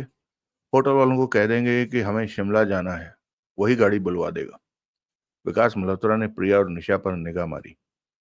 प्रिया ने सहमति में सिर हिलाया। अभी आराम से बैठे रहो, निशा बोली। बाहर पुलिस ही पुलिस है, मालूम नहीं बाहर क्या हो रहा है। अभी तो यहाँ हम सुरक्षित हैं, ऐसा ना हो कि बाहर निकलते ही फंस जाएं। विकास मल्होत्रा और प्रिया ने निशा को देखा। जब भी ठीक मौका मिलेगा यहां से निकल चलेंगे। बाहर गली से आता शोर उनके कानों में पड़ रहा था। तुम दोनों बाहर मत निकलना, पहचाने जा सकते हो। मैं बाहर देख कर आती हूँ कि पुलिस वाले क्या कर रहे हैं। तुम्हें भी बाहर जाने की क्या जरूरत है, प्रिया बोली। मुझे कोई फर्क नहीं पड़ता, मुझे कोई नहीं जानता। मालूम तो हो कि देवराज चौहान पकड़ा गया कि नहीं। निशा कुर्सी से उठी और एक तरफ रखे 502 पताका बीड़ी वाले थैले के पास पहुंची और रिवॉल्वर निकालकर अपनी सलवार के भीतर फंसा ली। ये रिवॉल्वर मैं इसलिए साथ ले जा रही हूं कि कहीं तुम लोग इसमें गड़बड़ न कर दो। थैले में नोटों की गड्डियां पड़ी हैं, छेड़छाड़ मत करना, पूरे गिन कर रखे मैंने। विकास मल्होत्रा ने कुछ नहीं कहा। जल्दी आना, प्रिया बोली। बाहर का मामला देख कर आती हूँ। गई और आई। कहने के साथ ही निशा आगे बढ़ी और दरवाजा खोलकर बाहर निकल गई। विकास मल्होत्रा ने जल्दी से उठकर दरवाजा भीतर से बंद कर लिया। गली में भीड़ थी, पुलिस की, लोगों की। निशा होटल से निकलकर लोगों के बीच में से निकलती हुई एक तरफ बढ़ती चली गई। शरीर पर सादी कमीज सलवार पहन रखी थी, जो कि कुछ मैली सी होने लगी थी। वो एक आम घरेलू औरत लग रही थी, कोई उसकी तरफ ध्यान भी क्यों देता। वो गली के किनारे पहुंची, वहां भी लोग खड़े थे, परंतु योगेश यादव नजर आ गया, जो दोनों बच्चों का हाथ थामे परेशान सा खड़ा इधर उधर देख रहा था। निशा उसके पास जा पहुंची। तुम यहां, धीरे बोलो, निशा दबे स्वर में कह उठी। यहाँ और भी लोग हैं। योगेश यादव ने होंठ भींच लिए। निशा ने दोनों बच्चों से प्यार किया, उनका हालचाल पूछा। यहाँ क्या हो रहा है? योगेश यादव का स्वर धीमा था। पुलिस देवराज चौहान को पकड़ने आई है, वो इसी गली के होटल में ठहरा है, निशा ने धीमे स्वर में कहा। उसके साथ जगमोहन और सोहनलाल नाम के दो साथी भी हैं। वो, योगेश यादव ने सूखे होंठों पर जीभ फेरी। पकड़े गए? मालूम नहीं। तुम यहाँ कहाँ हो? मैं देवराज चौहान के सामने वाले होटल में ठहरी हूँ, निशा ने कहा और फिर धीमे धीमे सारी बात योगेश यादव को बता दी। इतना तो बता दिया कि योगेश यादव कोई सवाल ना पूछ सके। वो मुंह फाड़े निशा को देखता रहा। ऐसे क्या देख रहे हो? तुम तुमने बहुत हिम्मत का काम किया, उसके होंठों से निकला। तुम तुम हिम्मत का काम किया नहीं, अब करना है, निशा गंभीर स्वर में बोली। उन दोनों को होटल में ही छोड़कर अरबों की कीमत वाले जेवरातों से भरे सूटकेस लेकर होटल से निकलना है। तुम मेरे साथ हो या नहीं? मैं? योगेश यादव ने सूखे होंठों पर जीभ फेरी। हाँ, निशा के स्वर में दृढ़ता थी। बच्चों को लेकर मेरे साथ रहो तो ज्यादा अच्छा है। इस दौलत से हम तो क्या, हमारे बच्चे भी ऐश करेंगे। हमें कभी कोई परेशानी नहीं होगी। पुलिस पकड़ लेगी, योगेश यादव के होंठों से सूखा सा स्वर निकला। तुम ये सब, पुलिस कैसे पकड़ लेगी? हम दोनों सूटकेसों के साथ आज ही दिल्ली छोड़ देंगे। पास में ही स्टेशन है, मौसी के पास भरतपुर चले जाएंगे। अकेली है मौसी, उसे भी सहारे की जरूरत है। वहीं रहेंगे उधर। तुम्हारी मौसी के पास रहने की जगह कहाँ है? कच्चा सा एक कमरा है गांव की जमीन पर, हम भूसे की कोठरी में रह लेंगे। बाद में धीरे धीरे दो चार कमरे डाल लेंगे। कुछ गाय भैंसे खरीद लेंगे, घी मक्खन का काम भी कर लेंगे। काम चले या न चले, कोई फर्क नहीं पड़ता। लोगों को दिखाने के लिए काम करना है, ताकि वो ये ना सोचें कि हम मौज मस्ती से कहाँ से खा रहे हैं। धीरे धीरे वहां जमीन खरीद लेंगे, खेती बाड़ी भी होती रहेगी। उतने ही जेवरात बेचेंगे जितने की जरूरत होगी, बाकी को जमीन में दबा देंगे। आराम और मौज वाली जिंदगी में मजा लेंगे। घबराया सा योगेश यादव निशा को देखे जा रहा था। क्या देख रहा है? तुमने तो सब सोच रखा है, उसके होठों से निकला। हाँ, दौलत मेरे पास है, सोच भी लिया। तूने मेरे साथ रहना है और मौज करनी है, बोल। बोलना क्या है? मैं पहले भी तेरे साथ था, अब भी तेरे साथ हूं। योगेश यादव मुस्कुराया। पुलिस का डर तो नहीं लगेगा? तेरे को नहीं तो मेरे को भी नहीं। मौसी खुश हो जाएगी हमें देखकर। कब चलना है? 1-2 घंटे लगेंगे, उन दोनों से भी तो निपटना है, निशा ने गंभीर स्वर में कहा। कैसे निपटोगी? नींद की गोलियां देनी पड़ेंगी उन्हें। दोनों नशा करते हैं, तेज असर वाली गोलियां ही काम करेंगी। निशा ने पास खड़े बच्चों के सिर पर हाथ फेरते हुए कहा। तो यूं तू यूं ही खड़ा तू यहीं खड़ा रह। वो सामने छोले वाला है, बच्चों को कुछ खिला देना। तू भी खा लेना। सूटकेसों के साथ यहीं से निकलूंगी, तब तेरे को भी साथ बिठा लूंगी। किस में बिठा? सूटकेस हाथ में पकड़ूंगी। टैक्सी या ऑटो में ही होंगी मैं। स्टेशन पर चलेंगे, वहां से आगरे की जो ट्रेन मिलेगी वो ले लेंगे। आगरे से बस पर या फटफटिया ले लेंगे। 20-20 रुपए लेगा भरतपुर तक के लिए। ज्यादा लेगा, आगरे से तो भरतपुर जितने भी ले दे दूंगी। पैसे हैं मेरे पास। छोले खा लेना, बच्चों के साथ तू यहीं खड़े मिलना जब मैं आऊं। योगेश यादव ने सिर हिला दिया। निशा पलटी और वापस चल पड़ी। उसी गली में केमिस्ट शॉप थी। उसने नींद की गोलियों के 2 पत्ते लिए। केमिस्ट से ही पता चला है कि पुलिस यहाँ जिसे पकड़ने आई थी वो पहले ही होटल छोड़कर चला गया है। अगला दृश्य। देवराज चौहान, जगमोहन और सोहनलाल पुलिस के हाथ नहीं लगे। निशा ने कमरे में प्रवेश करके दरवाजे की सिटकनी चढ़ाते हुए कहा। वो पहले ही होटल खाली कर गए थे, पुलिस के आने से आधा घंटा पहले। शायद उन्हें मालूम हो गया हो कि पुलिस वहां आ रही है, विकास के होठों से निकला। प्रिया ने पहलू बदला। यह भी हो सकता है, निशा कुर्सी पर बैठती हुई बोली। आते वक्त नीचे चाय बोला ही हूँ, सिर दर्द कर रहा था। तुम्हारे लिए भी चाय आ रही है। दोनों ने निशा की बात का खास ध्यान नहीं दिया। वो तो देवराज चौहान और पुलिस के बारे में ही सोचे जा रहे थे। खामोशी को तोड़ती प्रिया कह उठे। विकास, हम आज ही यहाँ से निकल चलेंगे। होटल वालों को कार के लिए बोल दो। विकास मल्होत्रा ने निशा को देखा। बाहर की क्या हालत है? पुलिस है? उसने पूछा। हाँ, अभी तक पुलिस फैली है गली में। उसके हाथ तो कुछ नहीं लगा, चली जाएगी। तो निकले आज। मुझे भला क्या एतराज हो सकता है? पुलिस को गली से चले जाने दो, उसके बाद यहां से चलने का प्रोग्राम बना लेंगे। निशा ने सामान्य स्वर में दोनों को देखा। चाय पीने के बाद लंच की तैयारी करते हैं, किसी भी बात में जल्दबाजी मत करो। हमें जो भी कदम उठाना है सोच समझ कर उठाना है। हमारे साथ अरबों की दौलत भी है। विकास मल्होत्रा ने बेचैनी से दोनों को देखा। पुलिस हमें ढूंढ रही होगी, वो बोला। माँ ने पुलिस को बता दिया होगा मेरा अपहरण किया गया है। भैया ने भी पुलिस को बता। तभी दरवाजे पर थपथपाहट हुई। विकास और प्रिया की नजरें मिली। वेटर होगा, मैंने आते हुए चाय के लिए कह दिया था। कहते हुए निशा उठी और आगे बढ़कर दरवाजा खोला। बाहर वेटर ही था। वो चाय भीतर रख गया तो निशा ने दरवाजा बंद किया और बाथरूम में चली गई। बाथरूम का दरवाजा बंद करके ब्रा में छिपा रखी नींद की दवाई के 2 पत्ते निकाले और गोलियां निकालकर हाथ में दबा ली। 10 गोलियां एक हाथ में और 10 दूसरे हाथ में। बाथरूम से बाहर निकली। चाय वैसे ही पड़ी थी। कुर्सी पर बैठे बैठे विकास मल्होत्रा ने पोस्ट से सिर टिकाए आंखें बंद कर ली थी। प्रिया दोनों सूटकेसों के पास झुकी उन्हें थपथपा रही थी। निशा ने फौरन दोनों मुट्ठियों में दबी नींद की गोलियां दोनों चाय के कपों में डाल दी और तीसरा कप खुद उठा लिया। चाय पी लो, ठंडी हो जाएगी। निशा कहते हुए कुर्सी पर बैठी और घूंट भरा। विकास ने आंखें खोली। प्रिया भी पास आ बैठी। दोनों ने चाय दोनों ने चाय के प्याले उठाए। दौलत बहुत बुरी चीज है, एकाएक प्रिया मुस्कुरा कर कह उठी। इंसान के होश छीन लेती है। जवाब में निशा मुस्कुराई। कहा कुछ नहीं। 10 मिनट लगे। चाय पीने के बाद विकास मल्होत्रा और प्रिया की आंखें भारी होने लगी। पलकें बंद होने लगी। बैठना भी उनके लिए कठिन होने लगा।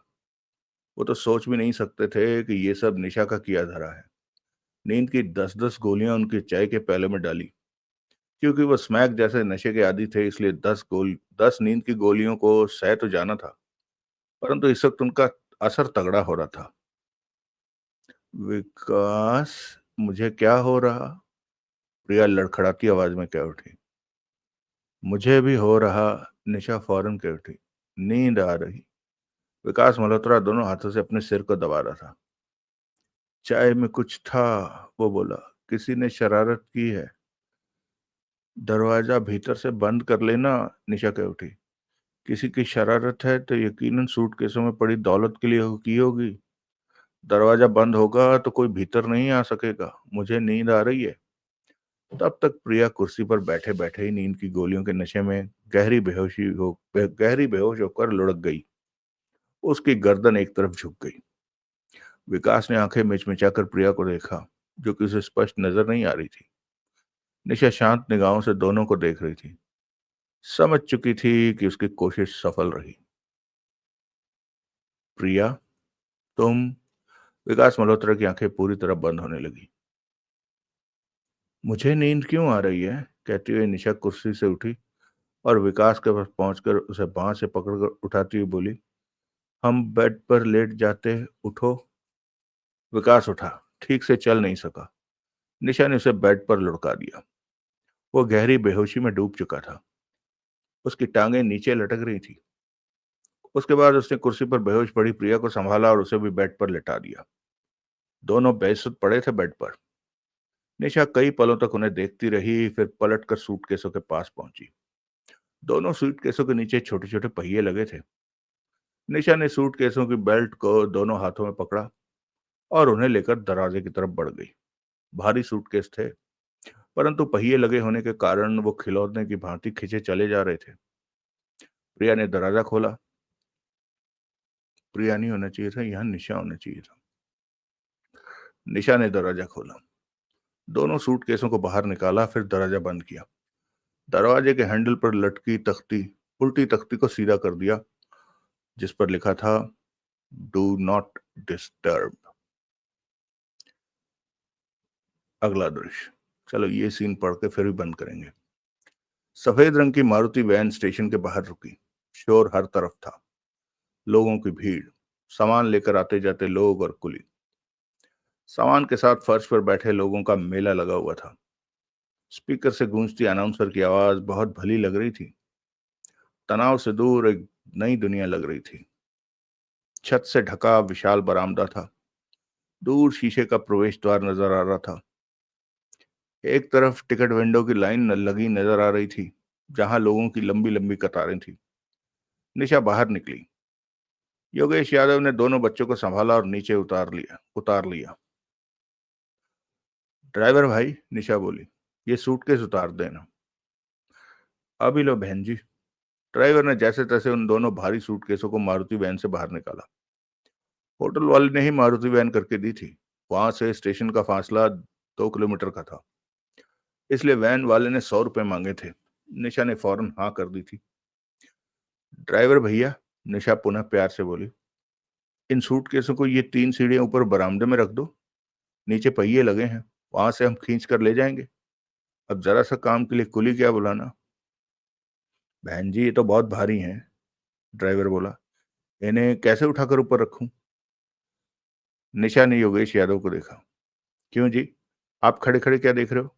ड्राइवर भैया के साथ सूटकेसों को हाथ लगवाइए। ये बेचारे अकेले ही इतने भारी सूटकेस कैसे उठाएंगे? पेट में जान नहीं है क्या? है, छोले खाए थे।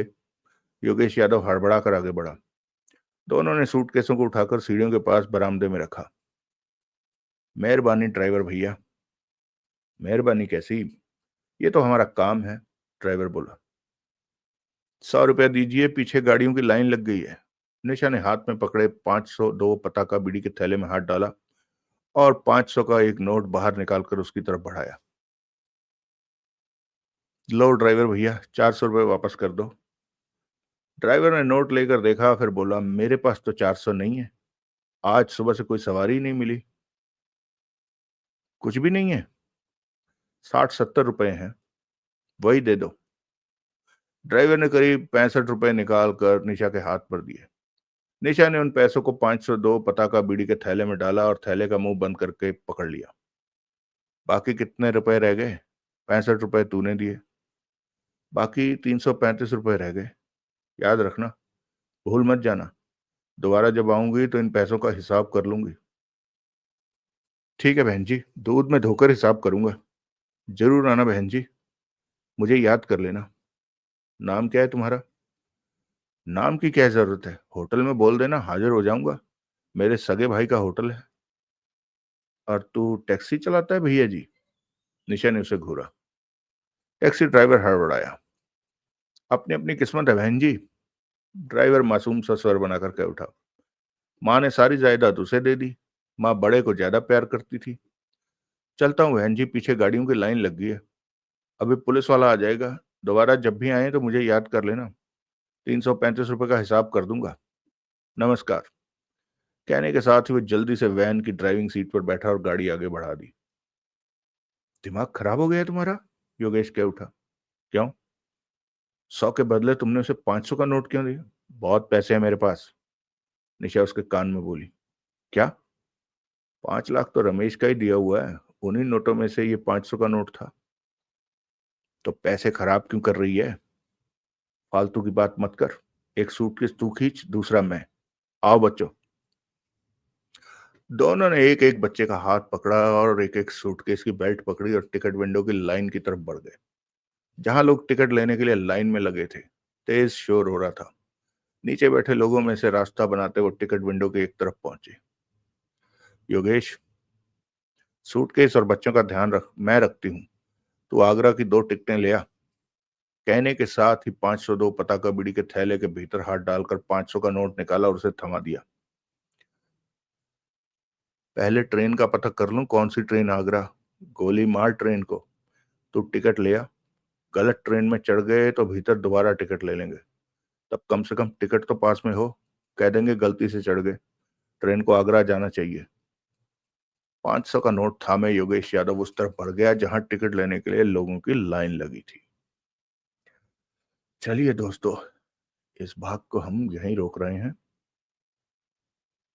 एक तरफ तो ये निशा जैसी महिला के लिए मुझे खुशी हो रही है, पता नहीं क्यों।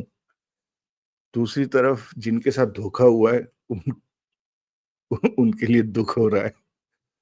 सबसे पहले तो वो जो दुकानदार थे जिनका माल था ये, फिर देवराज चानन पार्टी, फिर उसके बाद वो दोनों लव बर्ड्स, विकास और प्रिया। सबसे बुरी किसके साथ हुई? या शायद रहने देते हैं, आखिर में पूछेंगे ये सवाल, कहानी पूरी हो जाने दो। चलिए दोस्तों, आपके कमेंट्स पढ़ दूं और उसके बाद हम इस एपिसोड को अपलोड करूं। आज तो काफी समय हो गया, 7 तो यहीं बज गए हैं। वीकेंड के चक्कर में ना सारा काम लेट हो गया।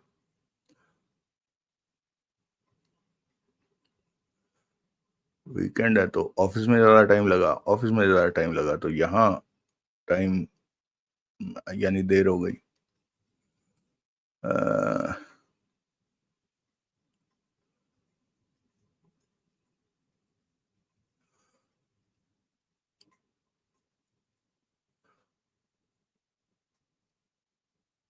चलिए सबसे पहले देखते हैं, सबसे पुराना किसका है? सुशील जी त्यागी का मैसेज है, एक मिनट देख लें। कहानी में कुछ एक्शन कम है, इसलिए, और कहानी के मुकाबले में नहीं है, परंतु शायद इसमें आगे बढ़ते हुए कुछ एक्शन आए। नमस्कार भाई। बात तो सही है आपकी। अभी तक तो एक्शन आया नहीं, ढीला ढीला एक्शन है। अब तो वानखेड़े ने भी कह दिया कि ये देवराज चौहान का स्टाइल ही नहीं है डकैती करने का।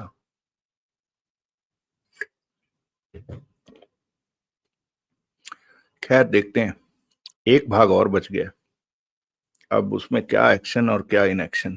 खैर, अगला कमेंट है दिनेश कुमार जी का। कह रहे हैं विक्रम भाई ऐसा नहीं है क्रिकेट सभी बुरे होते हो। क्रिकेट क्रिकेट नहीं भाई, आपने डकैत लिखना चाहा होगा। हमारी चंबल में बड़े बड़े डकैत हुए, मलखान सिंह, माधव सिंह, उन्हें समाज बहुत पसंद करता था। हाँ बिल्कुल सही कहा। एक्चुअली क्या है ना, देखो, कोई भी व्यक्ति जो है ना वो 100% सही नहीं होता। अब अगर हम मान लो देवराज चौहान की बात करें, तो वो जिन दुकानदारों का माल गया है वो देवराज चौहान को पसंद करेंगे, वो तो उसे गालियां ही देंगे। जैसे देवराज चौहान विकास और प्रिया को दे रहा है, जैसे विकास और प्रिया निशा को देंगे। तो ये बहुत ही सब्जेक्टिव सी वो होती है। मलखान सिंह, माधव सिंह जिनके लिए अच्छे होंगे उनके लिए अच्छे होंगे, जिनके लिए बुरे होंगे उनके लिए बुरे होंगे। लेकिन इसमें ना जो पैमाना होता है वो पैमाना लगाना चाहिए। मुझे लगता है, ये मैं ऐसा पैमाना लगाता हूं कि ज्यादा लोगों का भला और उससे पहले जरूरतमंदों का भला किस बात में है, वो बात होनी चाहिए। तो हम्म धन्यवाद आपके कमेंट के लिए। हर्षल जी कह रहे हैं नमस्कार विक्रम जी। नमस्कार भाई जी, आपने सही कहा कि अब तो एक्शन शुरू हो चुका है। मुझे है ना निशा का किरदार बड़ा अजीब लगा। कहाँ वो घर संभालने वाली घरेलू औरत, कहाँ वो विकास जैसे नशेड़ी के साथ आकर लूट की रकम संभालने में लगी है। और मेरा तो ये अनुमान है कि कम से कम निशा को तो लूट में से कोई रकम नहीं मिलने वाली। आगे देखते हैं कि अनिल मोहन जी ने क्या लिखा है। नहीं, मुझे तो लग रहा था कि चलो इसको कुछ ना कुछ तो दे ही देंगे। और मुझे लग रहा था शायद देवराज चांद देगा इसे कुछ, क्योंकि ये बेचारी भली महिला है। ठीक है, लेकिन ऐसा कर सकता है कोई या नहीं? हम्म, कर सकता है। मुझे तो लगता है कर सकता है, क्योंकि ना हमें किसी भी आदमी का तब तक पता नहीं लगता जब तक उसको मौका नहीं मिलता। मौके पर आदमी कैसा बिहेव करेगा, ये तो जब मौका आता है तभी पता चलता है। बहुत सारी बातें ऐसी होती हैं जब हमें ऐसा लगता है कि शायद ये ऐसा नहीं होगा, वो ऐसा नहीं होगा। अब देखो ना कि उसे निशा कैसे बन गई ऐसी। वो पिछले 10-15 साल से एक 10-15 के करीब करीब पूरा जीवन ही उसने अभाव का जीवन देखा था, जो कि और ज्यादा विकट हो चुका था। यानी पहले तो वो चलो उनकी गाड़ी चल रही थी, लेकिन अचानक अब उस गाड़ी में यानी यानी वो पहिया जो है वो हिलने लग गया था, गाड़ी रुकने लग गई थी, या फिर गाड़ी की स्पीड कम हो रही थी। उस स्पीड को तेज रखने के लिए जितना तेल डालना चाहिए था उसके अंदर, उतना वो डाल नहीं पा रहे थे। ऐसे हालातों में उसके सामने एक मौका आया, उसने चॉइस चूज कर लिया। वो ऐसा कोई बहुत बड़ा वो नहीं था, ये तो आगे जाकर बात बन गई ना। वो तो निकली थी उस दूसरी लड़की के साथ कि चलो मुझे तुम 60 ही दे देना यार। उसे तो ये था शायद कि मैं जाऊंगी, जैसे दुकान तरकारी लेके आते हैं हम सब्जी वालों से, वो भी ले आऊंगी। लेकिन आगे के आगे जाते हुए सिचुएशन बदल गई। खैर, लेकिन एक बात जो मैं पक्की तौर पर कह सकता हूँ वो ये कि इस कहानी में देवराज चौहान को कुछ नहीं मिलने वाला। वो अनिल मोहन जी ने डेफिनेटली लिखा हुआ है। खैर, आचार्य मिश्रा जी कह रहे हैं Vikram ji looks like you are ignoring my comments. क्या बात कर दिया आपने? I put it in my Thekedar 5 and Tremagam 5. I can't write much due to my problem health issue. Now I am being ignored. नहीं, नहीं मिश्रा जी, ऐसा कोई वो नहीं है। 1 मिनट यार, ऐसे कैसे हो गया? कल तो मैंने सारे क्लीन देखे हैं।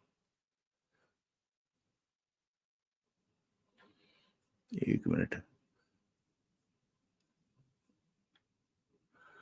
ठेकेदार 5 में और त्र्यंबकम 5 में।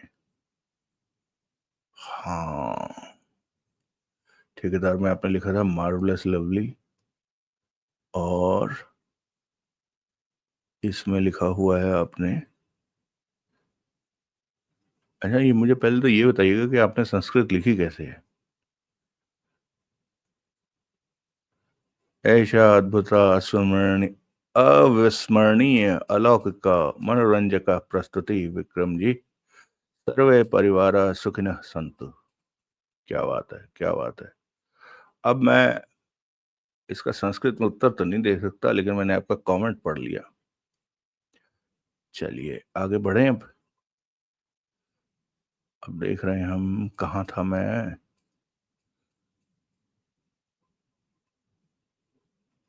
हाँ, कृष्णा बहन का कमेंट है। विक्रम भाई, डकैती पड़ गई और हमेशा की तरह देवराज चांद लुट भी गया। अब देखो जेवरात मिलते हैं या नहीं। अभी तो कहानी फिलहाल लंबी है। मेरे सारे कमेंट पढ़ने के लिए बहुत बहुत धन्यवाद। आगे पीछे हो गए कोई बात नहीं, बढ़िया प्रस्तुति, धन्यवाद कृष्णा बहन। हाँ बस ऐसे ही। अब देखो मिश्रा जी नाराज हो गए। अब वो होता क्या है ना, देखो मैं क्या करता हूँ कि इसके ऊपर ना ये जो हार्ट सा बना देता हूँ ना मैं, रिस्पॉन्स देने के लिए। जैसे ही मैं इसके ऊपर क्लिक करता हूँ तो ये गायब हो जाता है कमेंट, यानी वो एक्नॉलेज कर लेता है। तो कई बार ऐसा होता है कि मैं लगा देता हूँ और शायद वो निकल जाता है और मेरे को ध्यान नहीं रहता। इसलिए मेरी आंखों पर काफी मोटा चश्मा लगा हुआ है, जो कभी कभार ऐसे इग्नोर करवा देता है मुझसे। ये देखो आचार्य मिश्रा जी का अगला कमेंट है। विक्रम जी, अगली कड़ी की प्रतीक्षा है। यह कथा कथानक शिव महापुराण पर आधारित है। अब वो तो स्पष्ट ही है। आपके पाठकों को यह पुराण अवश्य सुनना चाहिए। यह YouTube पर भी उपलब्ध है और अत्यंत रोचक है। मैंने अपने आचार्य पाठ्यक्रम के दौरान काशी हिंदू विश्वविद्यालय वाराणसी में समस्त 18 पुराणों का अध्ययन किया है। अच्छी बात है, बहुत अच्छी बात है। हम्म, यदि आप गुस्सा ना करें तो मैं एक बात कहूं। मैं ये आपसे प्रश्न कर रहा हूं मैं। आप नाराज ना होइएगा कि मेरी भावना नहीं है ऐसी। मुझे ऐसा लगता है कि ये जो पौराणिक कहानी है ना हमारी, या फिर शायद मैंने गलत कहानियां पढ़ी होंगी, लेकिन उनमें से कुछ एक कहानियां हैं जिनका ना सर पैर आगे पीछे बड़ा अजीब सा है। यानी उन्हें हम जिसे कहते हैं ना लीप ऑफ फेथ पर आगे बढ़ना। तो मुझे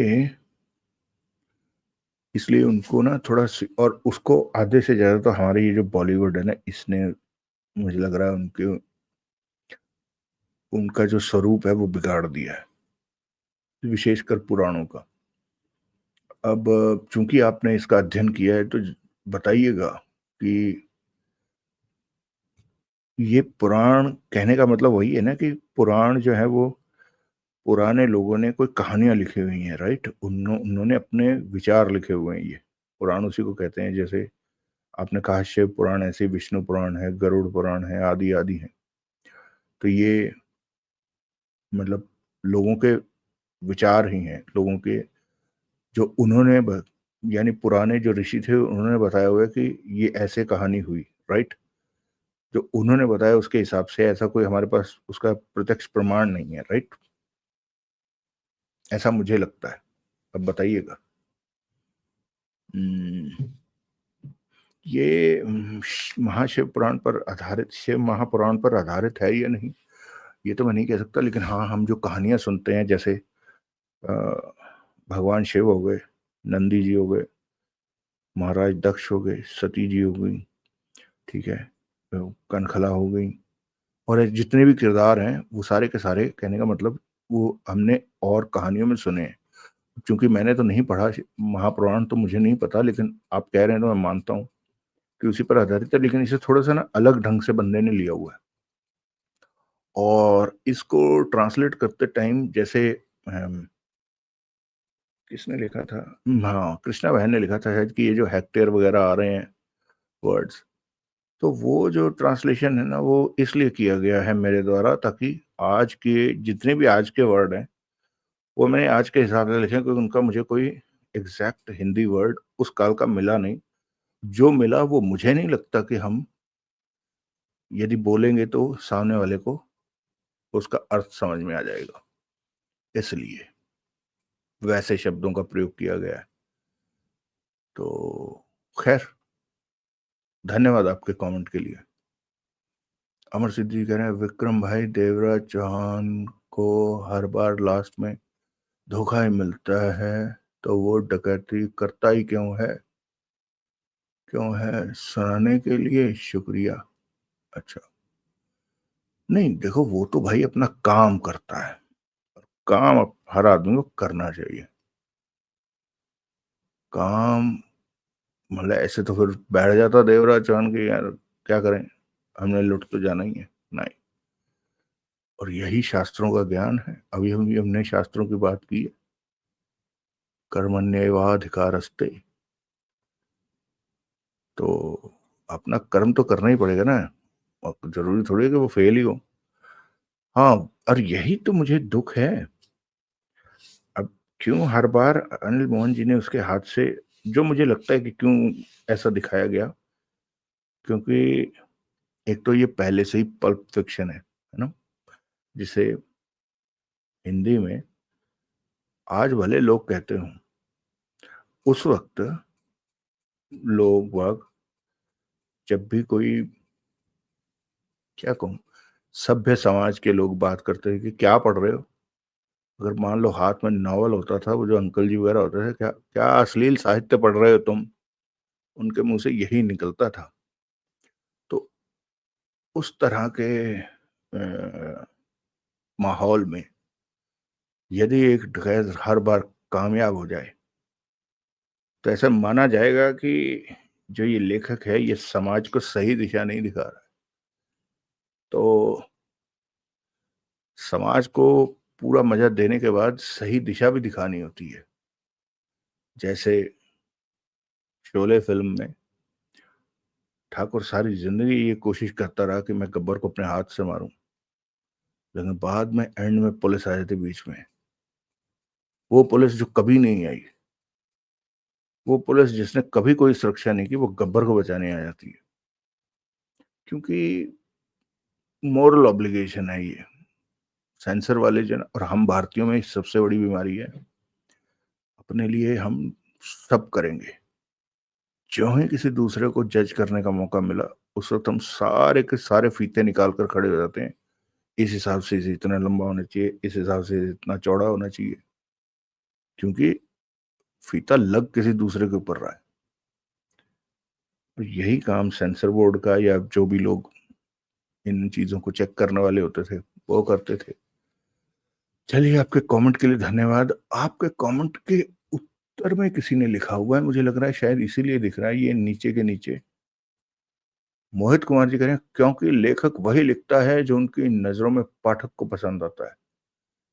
देखो, लास्ट में देखा मिलता है, परंतु जब सीरीज की अगली किताब आए तो पाठक एक्साइटेड रहे, और अब आगे क्या होगा ये सवाल पाठकों के बीच जिज्ञासा उत्पन्न करती है। ये कुछ हद तक सही है आपकी बात, लेकिन वो जरूरी नहीं है ना, जिस कहानी का कोई अगला भाग ना हो उसके लिए उसमें उसमें क्या करें, है ना? उसमें कैसे ये सिद्ध होगा कि भाई, क्योंकि जैसे हमने देखा, जिन कहानियों में नहीं मिला देवराज चांद को कुछ, वो उसका कोई अगला भाग भी नहीं था, लेकिन नहीं मिला तो नहीं मिला। हम्म,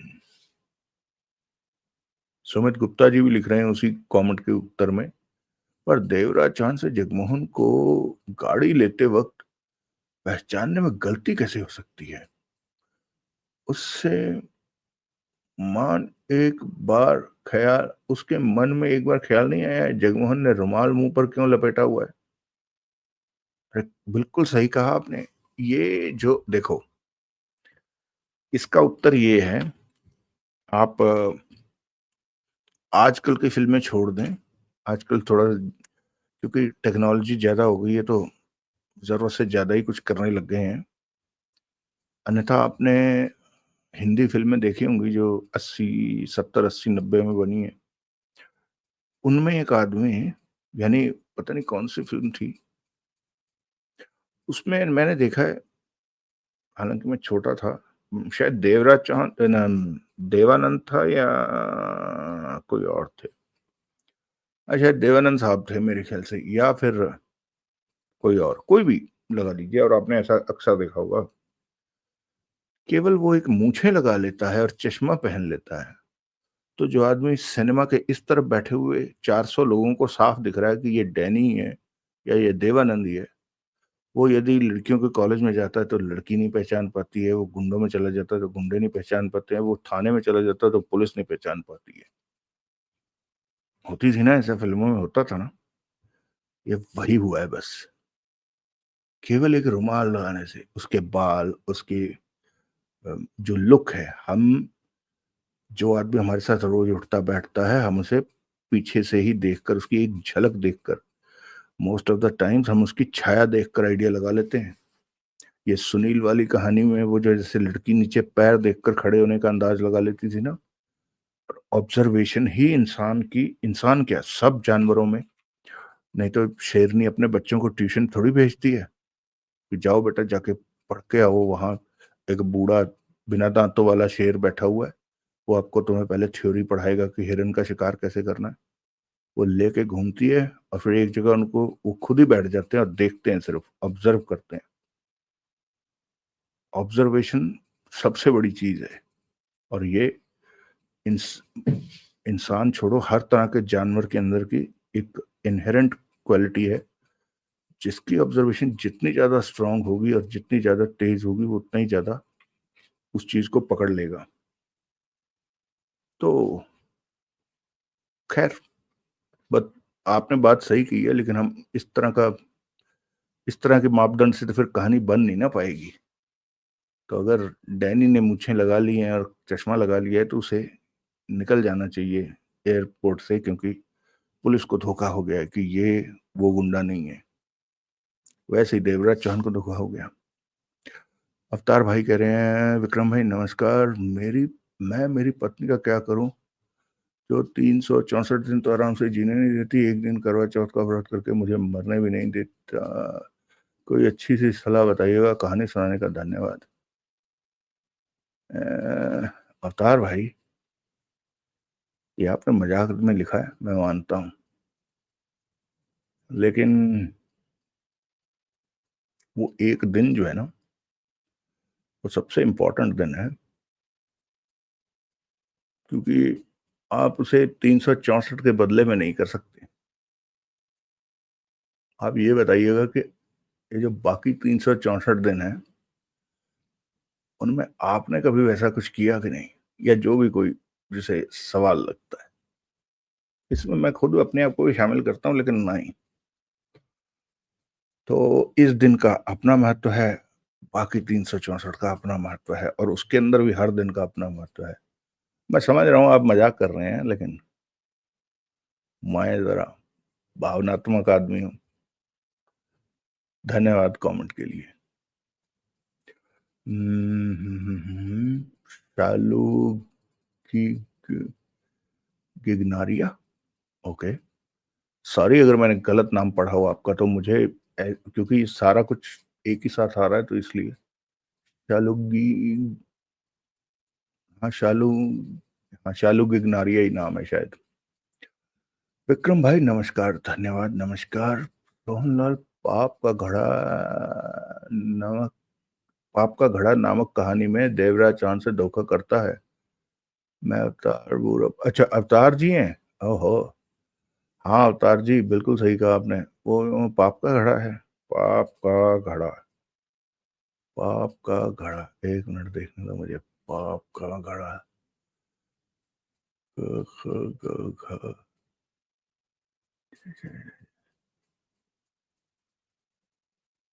पाप, प्यादा, पाप का घड़ा।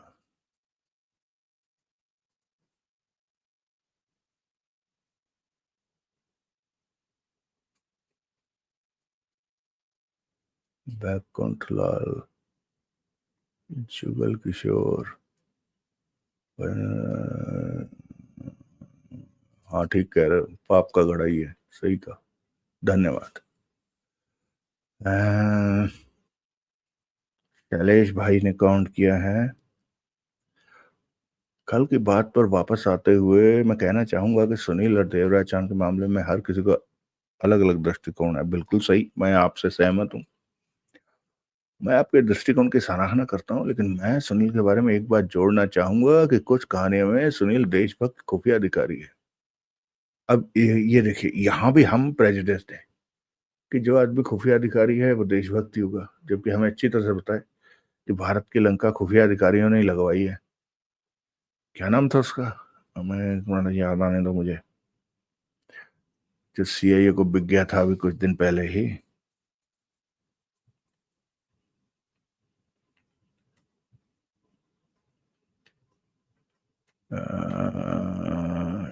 सुरेंद्र सिंह ही था शायद उसका नाम भी। क्या नाम था उसका, रविंदर सिंह, रविंदर सिंह, रविंदर सिंह, रविंदर सिंह, यस। ठीक है, काम तनख्वाह भारत से लेता था और काम वो सीआईए के लिए करता था। और ऐसा एक नहीं, बतेरे हैं। हाँ, मैं मानता हूं कि वो उन लाखों में से एक था रविंदर सिंह, लेकिन उसने ये बात भी सिद्ध कर दी कि केवल देशभक्त खुफिया अधिकारी होना वो नहीं है। और ये तो, ये जो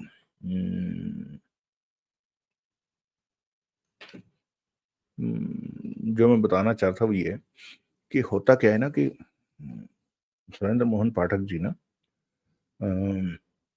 चूंकि वो दिल्ली में रहते थे, चूंकि वो एक ऐसी जगह पर काम करते थे, नौकरी करते थे कि उन्हें उनको हो सकता है उनकी इजी एक्सेस में थे, इसमें अवेलेबिलिटी, पैसा, सब कुछ शामिल है एक्सेस में, कि उन्हें जो बाहर से छपने वाली पत्रिकाएं और बाहर से छपने वाले नॉवेल्स वो मिल जाते रहे होंगे। ठीक है, उनकी, अब मैं आपसे दावे से कहता हूं कि आप ना 4-5 जेम्स हेडली नॉवल के, जेम्स हेडली चेज के नॉवेल्स पढ़िए, और उसके बाद आप कोई एक सुरेंद्र मोहन पाठक जी का नॉवल पढ़िएगा, आपको, मैं दावे से कहता हूँ, आपको ठीक से पता लग जाएगा कि यार ये उसी स्टाइल की कहानी है। मैं ये नहीं कर रहा हूँ कि वो उनको कॉपी करते थे, मैं ये कहना चाह रहा हूँ कि वो आइडियाज जो हैं वो आते थे। अब नया कैरेक्टर जो है उसको लाना, और ये आ,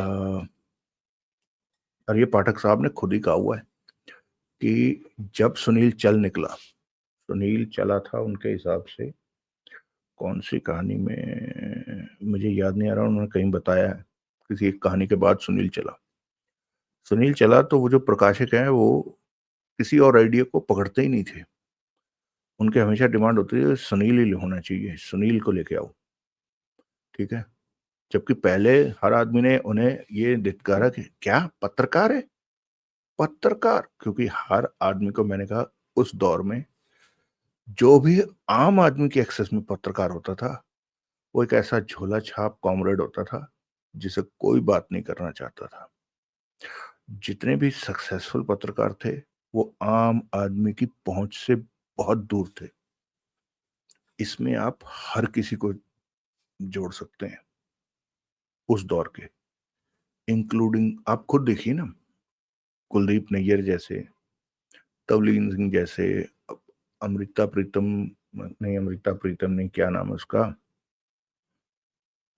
मैं चूंकि उसको वैसे कहता हूँ अमृता प्रीतम तो निकल गया क्या, शायद ज्योति वगैरह कुछ नाम है उनका, मार्क टली जैसे, ये सब उस उस दायरे के लोग थे जिनको, और मैं केवल अपनी याददाश्त के हिसाब से बता रहा हूँ, मैंने नहीं कभी किसी आदमी को ऐसे देखा सुनते हुए कि भाई मैंने और इसलिए क्योंकि उनकी लिखी हुई अब किताबें जो हैं, अब उनको जब पढ़ते हैं तो उसमें साफ उन्होंने क्लियर कट वो चीजें लिखी हुई हैं जो अब हमें इंटरनेट पर देखने को मिल रही है कि इसने ऐसा किया था, उसने ऐसा किया था, उसने ये किया था, वो किया था। फॉर एग्जाम्पल, मैं क्योंकि पंजाब में ही बैठा हूं तो मैं पंजाब की बात ही बता देता हूं आपको। जो पंजाब में इस वक्त जो सबसे बड़ी समस्या है, और आप सब समझ रहे होंगे मैं किस समस्या के बारे में बात कर रहा हूं। उस समस्या की जनक कौन है? 3 आदमी थे, बकायदा इंटरव्यू करके उस आदमी को डिप्लॉय किया गया था। और ये बात कुलदीप नैयर साहब ने अपनी किताब बिटवीन द लाइन्स में लिखी हुई है।